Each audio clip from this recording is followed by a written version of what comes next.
Hello guys, welcome back to my channel. मैं आपका दोस्त रवि। आज मैं स्टार्ट करता हूँ ईवीएस का पार्ट 4। मैं already part 1, part 2, part 3 discuss कर चुका हूँ, जो कि मेरी प्लेलिस्ट में पड़ी हुई है। आप जाके वहाँ से देख सकते हैं। मेरे चैनल का नाम है learn with fun Ravi Gupta. मेरे चैनल को सब्सक्राइब करिए और घंटी दबाइए। घंटी दबाने से फ़ायदा ये होगा कि आपको मेरे वीडियोज़ का अपडेट मिलता रहेगा। चलिए स्टार्ट करते हैं पार्ट 4 आज ईवीएस का। आज मैं कहानी डिस्कस करूंगा सांप के बारे में। सांप की जो कहानी है, सर्प सर्प मतलब सांप। सपेरा जो होता है, सपेरे को एक नाम दिया गया है। उस नाम को बोलते हैं काल बेलियास। सपेरे को काल बेलियस भी कहा जाता है। काल बेलियास सपेरे को कहा जाता है, ठीक है। नांग गुम्फन एक सांपों के टाइप की डिजाइन होगी उसका, तभी उसका नाम पड़ा नांग गुम्फन। नांग गुम्फन की डिजाइन का उपयोग कहाँ किस लिए किया जाता है? रंगोली और कढ़ाई के लिए किया जाता है। और कहाँ कहाँ कहा जाता है? सौराष्ट्र, गुजरात और दक्षिण दक्षिण भारत में सजावट के रूप में किया जाता है। तो भैया ये 3 जगह हैं जहाँ पे कुछ पर्व या अवसर रहता होगा, तो वहाँ पे सजावट की जाती होगी नांग गुम्फन की डिजाइन के द्वारा। उसमें क्या रंगोली और कढ़ाई का प्रयोग किया जाता है सौराष्ट्र, गुजरात, दक्षिण भारत में सजावट के रूप में। आगे बढ़ते हैं। जो स्नेक चैम्बर्स होते हैं वो कैसे पहचानते हैं कि सांप ने तुमको काटा है? जो स्नेक चैम्बर्स हैं, सांप के काटने से जो निशान बनते हैं, जैसे कि सांप काटता है तो 2 निशान छोड़ देता है मानो या इंसान पे, तो उसे पहचानते हैं कि सांप ने आपको काटा है। स्नेक चैम्बर्स, ठीक है। सपेरों ने पौधों की मदद से कई दवाइयाँ इकट्ठा की है और बनाई है, जो उन्हें जंगल से मिलती है। जो सपेरे होते हैं वो जंगल में जाके, कुछ पेड़ होते हैं आयुर्वेदिक, उनको उनसे उनकी सांप के काटने की जो दवा होती है वो बनाते हैं सपेरे लोग। जो वो दवा, वो जो जड़ी बूटी कहाँ मिलती है? जंगल में मिलती है, ठीक है।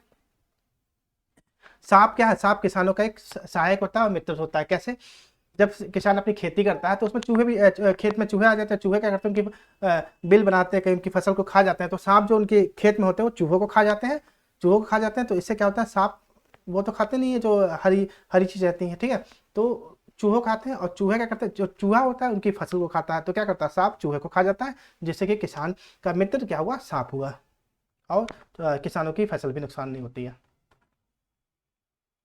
अब हमारे भारतवर्ष में 4 प्रकार के पॉइजन स्नेक पाए जाते हैं। एक तो सबसे पहला है आपका, ये हो गया भैया कोबरा। बहुत ही खतरनाक टाइप का जानवर है, सॉरी सांप है। कोबरा हो गया। या आपका कॉमन कैरेट हो गया, इसको कॉमन कैरेट बोलते हैं। या आपका हो गया रसेल वाइपर। ये आपका रसेल वाइपर है, जिसको हिंदी में बोलते हैं दुबोई। और ये हो गया शॉर्ट स्कुल वाइपर, इसको बोलते हैं अफोई, अफाई अफाई बोलते हैं, ठीक है। तो 4 प्रकार के सांप पाए जाते हैं, cobra, common krait, Russell viper, short skull viper. Russell viper दुबई हो गया, शॉर्ट स्कुल वाइपर अफाई हो गया। तो आप याद करके रखें, 4 प्रकार के जहरीले सांप ये होते हैं, ठीक है। एक सांप के 2 खोखले दांत होते हैं और नुकीले होते हैं। भैया सांप के 2 दांत होते हैं, ऊपर नुकीले और खोखले, उन्हीं में जहर भरा होता है। जो जहरीले सांप होते हैं, यही ये जो 4 सांप बताए, बहुत ही ज़्यादा खतरनाक और जहरीले होते हैं। इन इन नुक्स- इन ये नुकसान के माध्यम से शरीर के व्यक्ति में जब भाई यहाँ पे थोड़ा एक लाइन गलत लिखी है। मैंने पहले बताया था कि हिंदी में थोड़ा कमजोर हूँ, तो मैं पढ़ के बता देता हूँ। एक सांप जो होता है उसके 2 खोखले दांत होते हैं, उसमें जहर होता है। अगर ये किसी मनुष्य को काटता है तो उन्हीं वो दांतों से मनुष्य के अंदर विष प्रवेश करता है, जिससे मनुष्य के अंदर वो जहर चला जाता है, ठीक है। अब अगला पॉइंट, सांप के काटने की दवा सांप के जहर से बनाई जाती है और सभी सरकार नहीं, सभी सरकारी हॉस्पिटल में उपलब्ध होती है। जो सांप काटते हैं उनकी दवा सांप के जहरों से ही बनाई जाती है और वो सभी जितने सरकारी हॉस्पिटल होते हैं वहाँ पे अवेलेबल होती है। आप वहाँ जाके ले सकते हो, ठीक है। ये बात कही गई है। तो 4 प्रकार के सांप होते हैं और सांप के 2 खोखले दांत होते हैं, उनमें जहर होता है। मनुष्य के व्यक्ति में जाके वो काटते हैं तो जहर पहुंच जाता है और सांप की दवा सांप के जहरों से बनती है और वह सरकारी हॉस्पिटल में एडमिट होती है। 4 प्रकार के सांप, cobra, common krait, Russell viper, short skull viper, जिसको रसेल को बोलते हैं दुबई और शॉर्ट स्कुल को अफई, ठीक है। ये कहानी यहीं पे आके खत्म होती है।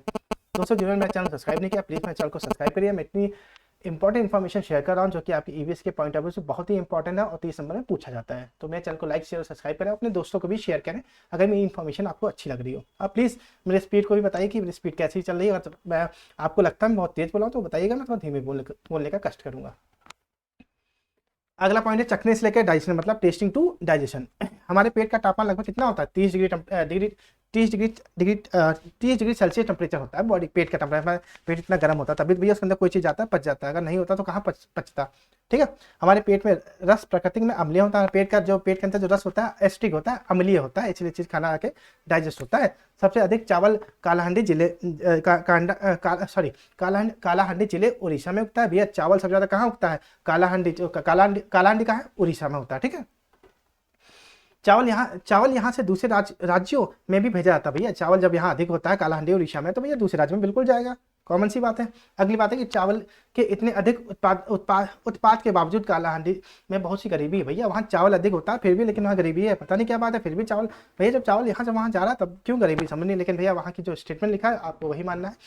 चावल के इतने अधिक उत्पाद के बावजूद कालाहांडी में बहुत सी गरीबी है, ठीक है।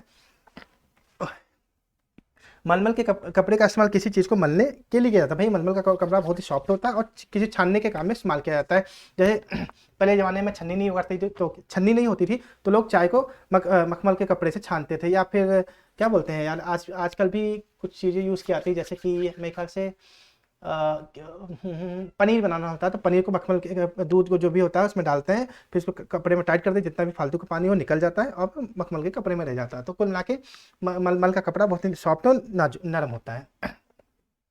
अत्रेपुरम शहर आंध्र प्रदेश में, ये फैक्चुअल है, आपको याद करना पड़ेगा। अत्रेपुरम शहर कहाँ है, आंध्र प्रदेश में है, ठीक है।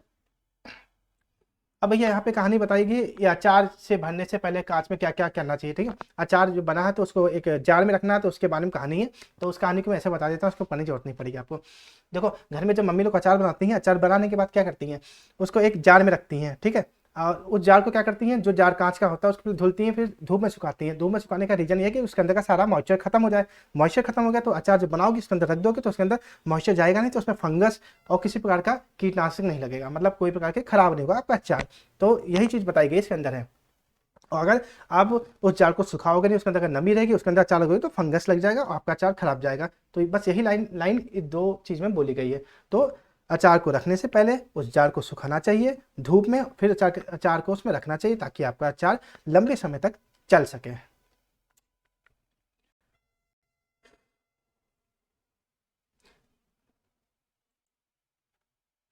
एक मिनट, रेड लाइन कहाँ से आ गई। अब भैया ये देखो यहाँ पे कुछ चीज़ दी गई है, ये पीला जो लिखा हुआ है, पीले में नीचे दिए गए कुछ खाद्य पदार्थ हैं, मतलब कुछ खाने पीने की चीज़ें हैं, और कुछ सरल तरीके से उनको 2 या 3 दिन के लिए आप कैसे बचा के या रख सकते हैं ताकि उन्हें हम 1-2 दिन में खा या पी सकते हैं ताकि खराब ना हो। जैसे मान लो कि अगर आपके पास दूध है, अगर दूध को अभी आया, दूध लेके रख लिया, 1-2 दिन बाद भैया अगर आप उसको कुछ करोगे नहीं, गर्म नहीं करोगे तो फट जाएगा, खराब हो जाएगा, तो आप यूज़ नहीं कर सकते। तो भैया मिल्क की कहानी समझ लो। मिल्क क्या है, मिल्क कैसे गर्म करोगे, बॉयल इट करोगे, ये भैया आमने सामने लिखा है, वो गलत लिखा हुआ है, इसको मैच करना है। ऐसे ईवीएस ऐसी आपकी एनसीईआरटी बुक में दिया है, ये मत सोचना कि मिल्क के सामने जो लिखा है वो सही है, नहीं। आप मेरा लेक्चर सुनिए फिर आपको मैं समझाता हूँ।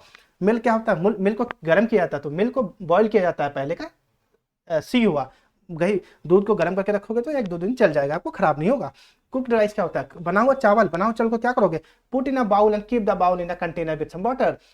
दूसरे का ए वाला भैया, गर्म जो चावल बनेगा उसको एक बाउल में रख के और ऐसे कंटेनर रखोगे जिसमें पानी है ताकि आपका चावल खराब ना हो। अब 3 नंबर ग्रीन कोरिएंडर मतलब धनिया, उसको कैसे रखोगे बचा के तो खराब ना हो। तो भैया कोई कपड़ा लो, हल्का सा गीला कर लो और उसको मतलब धनिया को उसमें तहा कर, मतलब कि रैप करके उसके अंदर रख दो, तो 3 का बी हो गया। ओनियन और गार्लिक को कैसे बचाएंगे, ओनियन और गार्लिक को बचाएंगे keep in a dry and open place, किसी सूखी और खुली जगह में रखने से बचेगा। तो भैया मिल्क क्या है, बॉयल इट होगा, cooked rice put in a bowl, keep the bowl in a container with some water, green coriander wrap in the damp cloth and onion garlic keep in it dry and open place, ठीक है। ये बात समझ में आ गई दोस्तों। जिन्होंने मेरा चैनल लाइक शेयर और सब्सक्राइब ना किया हो, प्लीज़ लाइक शेयर और सब्सक्राइब करें और अपने दोस्तों को शेयर करें ताकि मेरी भी हेल्प हो, साथ में साथ मैं जो इन्फॉर्मेशन आपको दे रहा हूँ आपकी भी हेल्प हो। भैया एक पेड़ की कहानी है, बहुत ही चतुर किस्म का पेड़ है, इसका नाम है पिचर प्लांट, जो कि इसको नेपथनीज कहते हैं। चलिए इसके बारे में जानते हैं। पहली लाइन में लिखा they are some plant which trap and eat frogs. ये भैया ये ऐसा कुछ इस प्रकार का जानवर है भैया, अपने जाल में फंसा के जानवर खा जाता है और फ्रॉक को भी खा जाता है, मेढक तक को खा जाता है। भाई बड़ा शक्तिशाली मेढक खा जाता है, फ्रॉक्स खा जाता है, इंसेक्ट खा जाता है, even mice.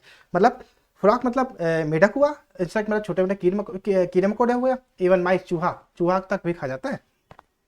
The pitcher plant Nepenthes is one of them. भैया नेपथनीज उनमें से एक प्रकार का वो पेड़ है नेपथनीज जो ये सब करता है। It is found Australia, Indonesia, Meghalaya in India. ये कहाँ पाया जाता है, ऑस्ट्रेलिया इंडोनेशिया पाया जाता है और इंडिया में मेघालय में पाया जाता है, ठीक है। It has picture like shape. भैया इनकी पिक्चर लाइक शेप होती है, मतलब कि क्या बोलते हैं यार, पिक्चर का मतलब ये देख रहे हैं ना उसमें बना हुआ है, ये पिक्चर टाइप की शेप है उसकी। एंड जो ऊपर का मुंह होता है एक पत्ती से ढका होता है। द प्लांट है ऐसा स्पेशल स्मेल भैया, इसकी एक प्रकार की स्मेल निकलती है जो कि that attract insect to it, जो भैया जो आस प्रकार के जो कीड़े मकोड़े होते हैं उनको अपनी तरफ मन मोहित करती है ताकि उनके पास आए। When the insect land on the mouth, जब वो कीड़ा मकोड़ा उसके मुंह पे बैठता है, the mouth of the plant gate trapped, क्या करता है वो जो ऊपर का ढक्कन होता है फटाक से बंद हो जाता है, and can not get out. अब जो कीड़े मकोड़े उससे बाहर नहीं निकल पाते। अब भैया जब बाहर नहीं निकल पाएंगे तो भैया अंदर मर जाएंगे, वो प्लांट उसको खा जाएगा। बहुत ही ये प्रकार का बहुत ही चतुर प्रकार से शिकार करता है।